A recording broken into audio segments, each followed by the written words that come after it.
We have reestablished contact with Corey. He is about 2.5 miles beneath the Atlantic at the site of the Titanic tonight. Oh. Oh, he's still trying to steer. That doesn't work well. Yeah, well, I'm not the guy for this job, for sure. I mean, I feel like I'd look good in the uniform.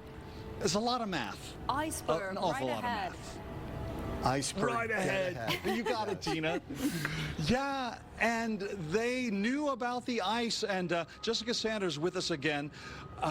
There was a lot going on in that radio room, right?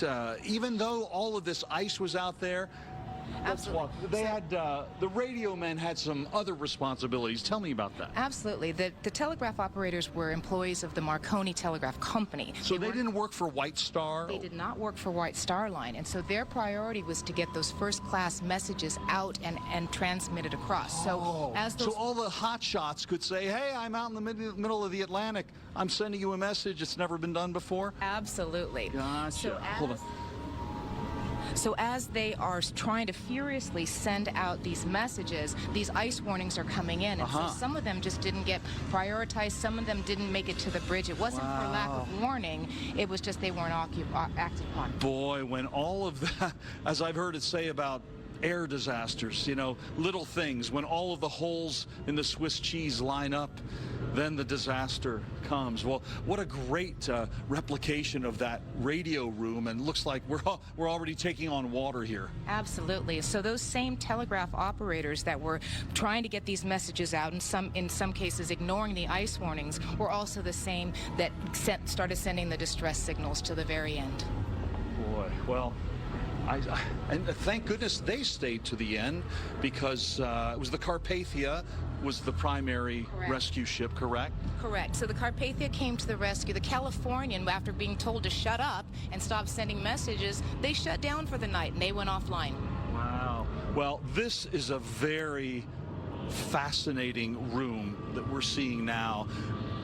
I think, well, I know I've always wondered, what was the size of these lifeboats? And there were only 20 of them on board. I suppose there was no way that all of the passengers even could have fit onto the lifeboats. The saddest part of this story is that the regulations at the time didn't require enough lifeboats for everybody. So they would have had enough for about 1,500 passengers, but certainly not more than 2,200 that were on board. Wow. Boy, one of these boats, I hear, only had 13 people in it. Correct. The lifeboats that were launched early on, there was concern that they were going to be able to support the weight. And then also in the early parts of the sinking, they weren't convinced there was a sense of urgency yet. Yeah, that makes sense.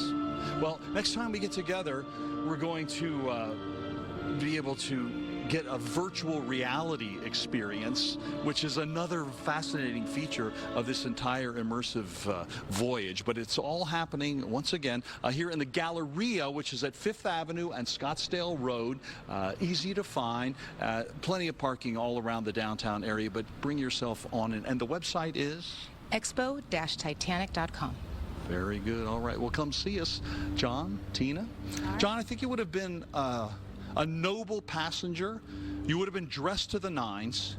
Tina, you as well. John, you would have been traveling first class, so would you, Tina. I would have been probably steerage. Same. But a good dancer. Yes. Oh, you sound like Jack. I want to hang out with Jack and Rose. Yeah, I agree. Yeah, everyone does. But yeah, have you seen, you must have seen people coming in their tuxedos and gowns all the time. Absolutely. People do dress up and come to the exhibition in full period costume. Well, with that grand staircase, so now here, I can't even watch, but this is what you're going to see when you get here. Anyway, more coming up to you guys at about 5:40. We will see you then. Yeah, Corey, before you go, Go ahead. We have some images from when we were in the AI community theater production of Titanic. Oh my God. Oh, really? God, my teeth look amazing. Oh. Little throwback. Yeah. It's pretty Let me incredible. take a look.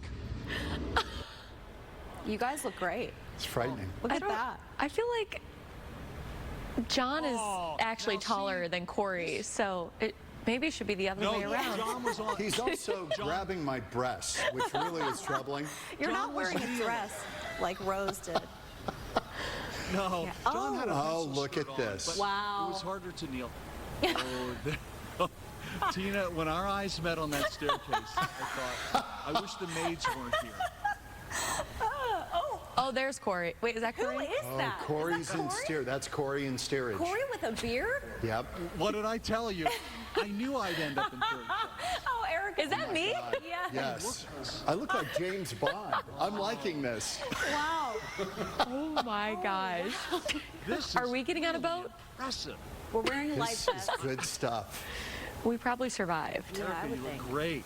Well, the question is, Oh did my I push the women out of the way and jump into the lifeboat, which I think is what Corey was hinting at, Yeah. kind of in his own way? Yeah, I could see that. No, I can see John, it. I think you and I would have held hands and just gone down together. Okay, I'd like to Big think pocket that. full of cash. Yeah. Erica and I man. were on the first boat.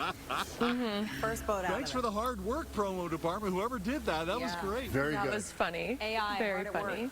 All right.